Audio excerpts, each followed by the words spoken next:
Hello it's me Sreelatha Jayachandran. ഇന്ന് കർക്കിടക വാവ്. അപ്പോൾ നമ്മൾ രാവിലെ ബലിയൊക്കെ ഇട്ടു, എന്നിട്ട് പിന്നെ കാക്കയ്ക്കൊക്കെ കൊണ്ടുവച്ചു. അത് കഴിഞ്ഞ് ഉച്ചയ്ക്കുള്ള ചോറും വെച്ചു. അതെനിക്ക് അത്ര എടുക്കാൻ പറ്റിയില്ല, കാരണം ഞാൻ ഒറ്റയ്ക്കായതുകൊണ്ട് എനിക്ക് ക്യാമറ വയ്ക്കലും വീഡിയോ എടുക്കലും ഇത് ചെയ്യലും എല്ലാം കൂടെ നടന്നില്ല. അതുകൊണ്ട് ഉച്ചത്ത് ഞാൻ വിശദമായിട്ട് എടുത്തിട്ടുണ്ട്, ഉണ്ടാക്കുന്നതൊന്നും ചെയ്തില്ല. എന്നാലും നമ്മൾ വളരെ മിനിമമായിട്ട് കറികളൊക്കെ വെച്ചുള്ളൂ, കാരണം ചേട്ടൻ കഴിക്കുന്ന സാധനങ്ങൾ നോക്കിയിട്ടാണ് ഞാൻ വെച്ചത്.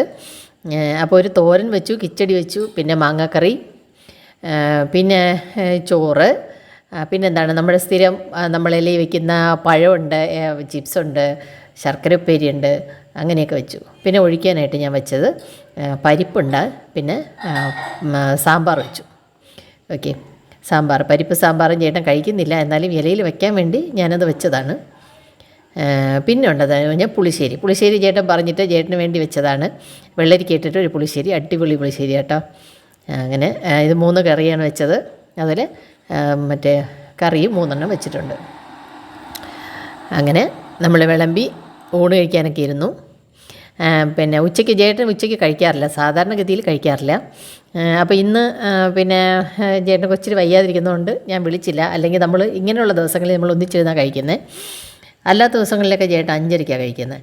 അപ്പോൾ അതുകൊണ്ട് പിന്നെ ഞാൻ വിളിക്കാൻ പോയില്ല, കിടക്കട്ടെ എന്ന് വിചാരിച്ചു. അപ്പോൾ അതുകൊണ്ട് ഇനി ചെറിയ ടേബിളിലാണ് വിളമ്പിയത്. അപ്പോൾ എനിക്ക് ക്യാമറ വയ്ക്കാനും എടുക്കാനും ഒക്കെ നല്ല സൗകര്യമാണ് അതിൽ വയ്ക്കുമ്പോൾ. അങ്ങനെ കഴിച്ചു. കറികളൊക്കെ നല്ല ടേസ്റ്റ് ഉണ്ടായിരുന്നു. അപ്പോൾ നിങ്ങളെല്ലാവരും വെച്ചോ? കർക്കിടക എല്ലാ സദ്യയായിട്ടൊക്കെ ഒരുക്കിയോ? അതൊക്കെ ഒന്ന് കമൻറ്റ് ചെയ്യണേ. അതുപോലെ നമ്മുടെ ചാനൽ സബ്സ്ക്രൈബ് ചെയ്യാൻ മറന്നു പോയിട്ടുണ്ടെങ്കിൽ ഒന്ന് സബ്സ്ക്രൈബ് ചെയ്ത് സപ്പോർട്ട് ചെയ്യാനും അതുപോലെ ലൈക്ക് ചെയ്യാനും ഷെയർ ചെയ്യാനും മറക്കല്ലേ.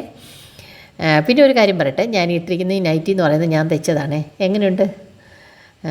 വളരെ സിമ്പിളായിട്ട് തെച്ചിരിക്കുക, കാരണം ഞാനും ഇങ്ങനെ ഇത് പഠിച്ചിട്ടൊക്കെ വന്നതേ ഉള്ളൂ. അപ്പോൾ അതുകൊണ്ട് തന്നെ വളരെ സിമ്പിളായിട്ട് ചെയ്തൊരു നൈറ്റിയാണ്. അങ്ങനെ ഫ്രില്ലൊന്നും വെച്ച് ചെയ്യാനുള്ള അതൊന്നും ഞാൻ പഠിച്ചില്ല. അപ്പം നമ്മൾ ടോപ്പിന് വേണ്ടി തയ്ക്കില്ലേ, അതേപോലെ തയ്ച്ചിട്ട് അത് നൈറ്റി പോലെ നീളത്തിലങ്ങ് തയ്ച്ചെടുത്തതാണ്. പക്ഷേ എനിക്ക് കംഫർട്ടാണ് കേട്ടോ ഇത് ഇടുമ്പോൾ. ഞാൻ കറക്റ്റ് കംഫർട്ടാണ്. കുറച്ച് ലൂസിട്ട് തെച്ചതാണ്, കാരണം വീട്ടിലാകുമ്പോൾ നമ്മൾ വേർത്ത് കഴിഞ്ഞാൽ വലിയ പ്രശ്നമാണ്.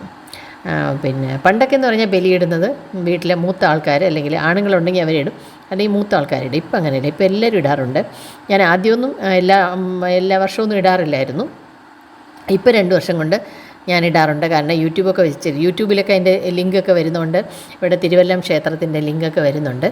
അതുകൊണ്ട് തന്നെ പിന്നെ യൂട്യൂബ് വെച്ചിട്ട് അങ്ങനെയാണ് ചെയ്യുന്നത്. വീട്ടിൽ തന്നെ ചെയ്യുന്നത്, കാരണം ചേട്ടന് വയ്യാത്തതുകൊണ്ട് ഞാനങ്ങനെ പോകാറില്ല. അത് പോയി കഴിഞ്ഞാൽ ഒരുപാട് സമയം വേണം. പിന്നെ ഞാനിന്ന് വച്ച പായസം എന്താണെന്നറിയാമോ? അരി പായസമാണേ. അരി ഇങ്ങനെ ലൂസായിട്ട് വയ്ക്കില്ലേ, ശർക്കരയൊക്കെ ഇട്ടിട്ട്, ശർക്കരയും തേങ്ങാപ്പാലും ഒഴിച്ചിട്ട് വെച്ചതാണ്. പണ്ടൊക്കെ നമ്മൾ ഇടിച്ചു പിഴിഞ്ഞ പായസം എന്നാണ് പറയുന്നത്.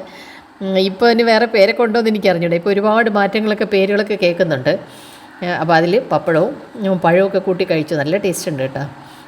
അപ്പോൾ അങ്ങനെ അതാണ് വെച്ചത്. അപ്പോൾ ഒരു പായസവും കുറച്ച് മിനിമം കറികളും വെച്ചിട്ടുള്ള ഒരു ചെറിയൊരു സദ്യ പോലെ ചെയ്തു. കാരണം ഈ കാക്കയ്ക്ക് വയ്ക്കുന്നതുകൊണ്ട് മധുരം വേണമല്ലോ, അതുകൊണ്ട് വെച്ചതാണ്. പിന്നെ ചേട്ടൻ 1 ഗ്ലാസ് പായസം കഴിക്കും, വൈകുന്നേരം കഴിക്കും. അങ്ങനെ പിന്നെ ചിപ്സും പിന്നെ എന്താണ് ശർക്കര ഉപ്പേരി. അപ്പോൾ ഇന്ന് അതെല്ലാം മധുരം അതൊന്നും നോക്കിയില്ല, ഞാനെല്ലാം കഴിച്ചു. ഇങ്ങനെ സദ്യയായിട്ട് വയ്ക്കുന്ന ദിവസം എല്ലാം ഇച്ചിരി കഴിക്കും. പക്ഷേ അതിനനുസരിച്ച് ഞാൻ വൈകുന്നേരത്തിൽ മാറ്റം വരുത്തും. അപ്പോൾ നമ്മുടെ ചാനൽ സബ്സ്ക്രൈബ് ചെയ്യാൻ മറന്നിട്ടുള്ളവരെ ഉണ്ടെങ്കിൽ സബ്സ്ക്രൈബ് ചെയ്ത് സപ്പോർട്ട് ചെയ്യുക. അതുപോലെ ലൈക്ക് ചെയ്യാനും ഷെയർ ചെയ്യാനും മറക്കല്ലേ. നമുക്ക് പുതിയ വീഡിയോ ആയിട്ട് വീണ്ടും കാണാം. ബൈ.